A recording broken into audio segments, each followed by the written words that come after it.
News చూస్తున్నాం. ఎన్నికలు దగ్గర పడుతున్న వేళ ఉత్తరప్రదేశ్ లో సమాజ్వాదీ పార్టీలో సంక్షోభం తలెత్తింది. పార్టీ చీలిక దిశగా వెళుతోంది. అభ్యర్థుల ఎంపిక విషయంలో తలెత్తిన వివాదం ముదిరింది. అఖిలేష్ ను పార్టీ నుంచి 6 ఏళ్ల పాటు బహిష్కరిస్తున్నట్లు ములాయం సింగ్ యాదవ్ ప్రకటించారు. అఖిలేష్ తో పాటు రామ్ గోపాల్ పైన ఈ వేటు పడింది.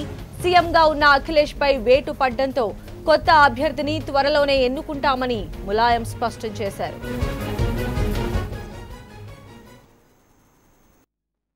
बड़ी अनुशासनहीनता कोई नहीं हो सकती है जो प्रोफेसर रावपाल ने की है। इसे अभी तो मैंने 6 साल के लिए निकाला है। सोचेंगे इसके लिए कड़ी सजा और क्या दी जाए, पार्टी तरफ से और कड़ी सजा दी जाए। इसे मैंने आप बोला जहाँ तक अब इनको लपेटा है अखिलेश को, इससे अखिलेश का भविष्य को खत्म करना ही रावपाल। क्या आप नहीं समझ रहे? इससे अखिलेश का भविष्य खत्म कर रहा है ये रावपाल। और ये मुख्यमंत्री समझ नहीं पा रहा है। कौन बना रहा था मुख्यमंत्री ने? कोई भी बता दे बना रहा हो, कोई भी, हमने खुद बना दिया। तो इसे अभी बना दो, फिर कोई मौका मिलेगा नहीं, हम बना सकते हैं, बना दिया। आप बताओ, इतिहास में किसी ने अपने लड़कियों को ऐसा किया? हिंदुस्तान में बता दो। चाहे अंग्रेजी राज रहो, चाहे मोहनकार हो, चाहे कोई हो, चाहे अभी कांग्रेस राज हो, चाहे कोई पार्टी रही, कभी किसी ने स्वयं मेरा स्वास्थ्य खराब है क्या दौरा में कर सकता हूँ किसी से? इन लोगों से ज्यादा दौरा करता हूँ, इन लोगों से ज्यादा लोगों से मिलते हैं, इन लोगों से ज्यादा लोगों से मिलते हैं। तो अब हमें ने ये सोचा कि बना दो,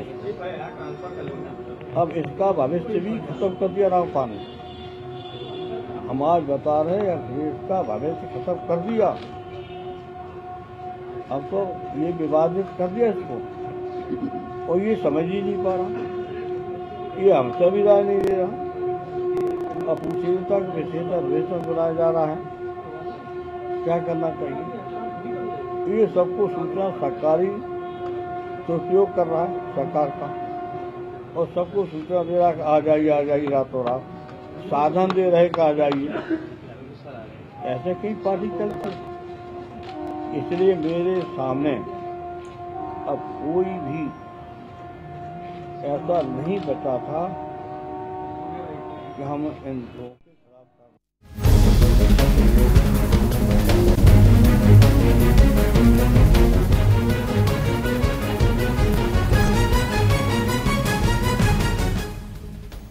యూపీలో రాజకీయ సంక్షోభం తలెత్తింది. 6 ఏళ్ల పాటు అఖిలేష్ ని అదేవిధంగా రామ్ గోపాల్ యాదవ్ ని సస్పెండ్ చేస్తున్నట్లు ములాయం ప్రకటించారు.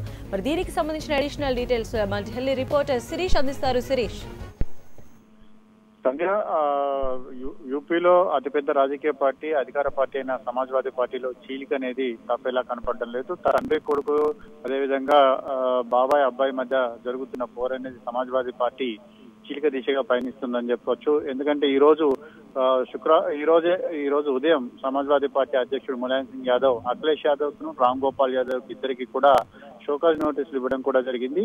పార్టీ అధ్యక్షుడి యొక్క అనుమతి లేకుండా నేషనల్ ఎగ్జిక్యూటివ్ కమిటీ సమావేశాన్ని ఎందుకు పిలవాల్సి వచ్చింది, సమాంతరంగా అధ్యక్షుడు ప్రకటించిన లిస్టు సమాంతరంగా మరొక లిస్టును ఎందుకు ప్రకటించే ప్రయత్నం కూడా చేశారు అనేది కూడా అందులో వివరణ అడిగారు. అయితే ఆ వివరణ కు సంబంధించి అఖిలేష్ యాదవ్ నుంచి రామ్ గోపాల్ యాదవ్ నుంచి ఇప్పటివరకు ఎటువంటి సమాధానం లేకపోవడంతో ఆయన వాళ్ళిద్దరి పైన కూడా 6 సంవత్సరాల పాటు వేటు వేస్తూ నిర్ణయం కూడా తీసుకున్నారు. దీంతో ఆదివారం నాడు అఖిలేష్ యాదవ్ తన మద్దతుదారులతోటి ఒక సమావేశాన్ని నిర్వహిస్తున్నారు. ఆ సమావేశానికి ప్రస్తుతం ఉన్న ఎమ్మెల్యేలలో ఎంతమంది అటెండ్ అవుతారనేది కూడా చూడాల్సింది. వాళ్ళ అటెండెన్స్ ను బట్టి తదుపరి చర్య అనేది ఏ విధంగా ఉండబోతుంది అనేది కూడా చూడాలి. కానీ ఇప్పటి వరకు కూడా దీనిపైన 6 సంవత్సరాల నిషేధం పైన అఖిలేష్ యాదవ్ గానీ రామ్ గోపాల్ యాదవ్ గానీ ఎటువంటి ప్రకటన అనేది కూడా చేయలేదు.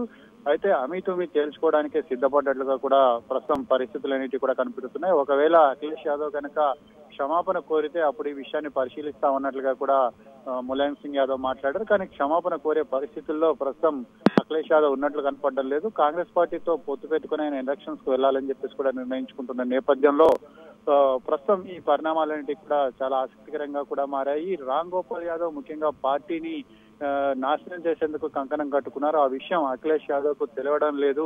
అఖిలేష్ యాదవ్ పూర్తిగా రామ్ గోపాల్ యాదవ్ మాయలో పడిపోయారని చెప్పేసి కూడా ములాయం సింగ్ యాదవ్ ఆరోపించడం కూడా జరిగింది. దీంతో కుటుంబ కలహాలన్నింటివి ముదిరి పాకన పడడంతో యూపీలో ఎన్నికలకు 1-2 నెలల ముందే పరిణామాలన్నిటి చాలా వేగంగా కూడా మారుతున్నట్లుగా కనపడుతుంది. సో సండే కానీ లేకపోతే ఈ రోజు రాత్రికి కానీ అఖిలేష్ యాదవ్ ఎటువంటి నిర్ణయం తీసుకుంటారనేది కూడా చూడాలి. 6 సంవత్సరాల పాటు బహిష్కరణ విధించిన తర్వాత కూడా అఖిలేష్ యాదవ్ పార్టీ నుంచి వెళ్ళిపోకుండానే అంటే పార్టీ నుంచి వెళ్ళిపోకుండానే పార్టీ నిర్ణయానికి కట్టుబడి ఉంటారా, లేకపోతే చీలిక దిశగా పయనించి తన మద్దతుదారులతో సంతకం పెట్టుకుంటారనేది కూడా చూడాల్సింది సంధ్య.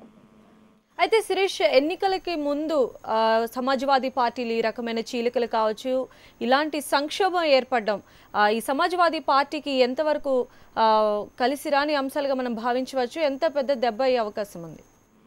పూర్తిగా ఏ ఎన్నికల్లో కూడా సమాజ్వాదీ పార్టీలో ఇటువంటి పరిణామాలన్నింటి కూడా చోటు చేసుకోలేదు. గతంలో అనేక ఎన్నికలను ఎదుర్కొంటున్నప్పటికీ కూడా ఈసారి మాత్రం ఎన్నికల ముందు చాలా భిన్న పరిణామాలన్నింటి కూడా సమాజ్వాదీ పార్టీలో చోటు చేసుకుంటున్నాయి.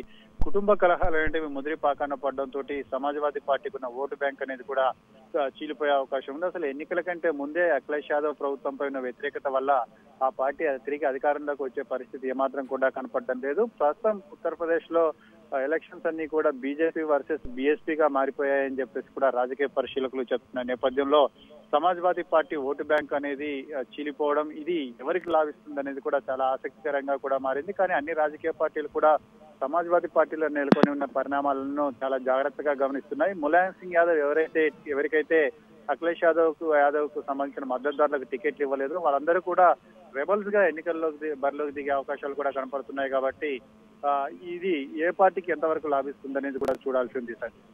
అయితే శిరీష్ చెప్పండి, ఇది కుటుంబ కలహాల నేపథ్యం వల్ల వచ్చిన చీలికలా చూడవచ్చా?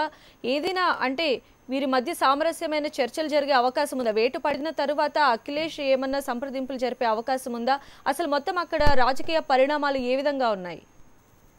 పరిస్థితి ఇంతవరకు వచ్చిన తర్వాత ప్రస్తుతం అయోధ్య అనేది కుదిరే పరిస్థితి ఏమాత్రం కూడా కనపడలేదు. ఎందుకంటే గత 2-3 నెలల నుంచి కూడా ములాయం సింగ్ యాదవ్, శివపాల్ యాదవ్ కి అఖిలేష్ యాదవ్ కు మధ్య, బాబాయ్ అబ్బాయికి మధ్య రాజీ కుదిరించే ప్రయత్నాన్ని కూడా చాలా వరకు కూడా చేశారు. కానీ చాలా వరకు అయోధ్య కుదిరినట్లే కనపడిన కొద్ది రోజుల్లోనే మళ్ళీ అయోధ్య అనేది కూడా విచ్ఛిన్నమైపోవడం కూడా జరిగింది. కాబట్టి ప్రస్తుతం వేటు పడిన తర్వాత కూడా అఖిలేష్ యాదవ్ వెనక్కి తగ్గుతారా, ములాయం సింగ్ యాదవ్ వెనక్కి తగ్గుతారా అనేది కూడా చూడాలి. కానీ ఎవరు వెనక్కి తగ్గినా మాత్రం ఆ పార్టీకి ఇది పెద్ద ఇబ్బందికరమైన పరిణామమే.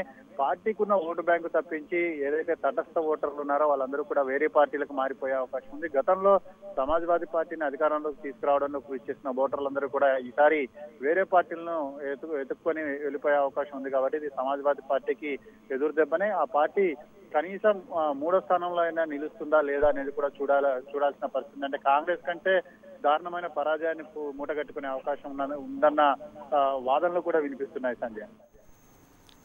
Okay, right Sirish.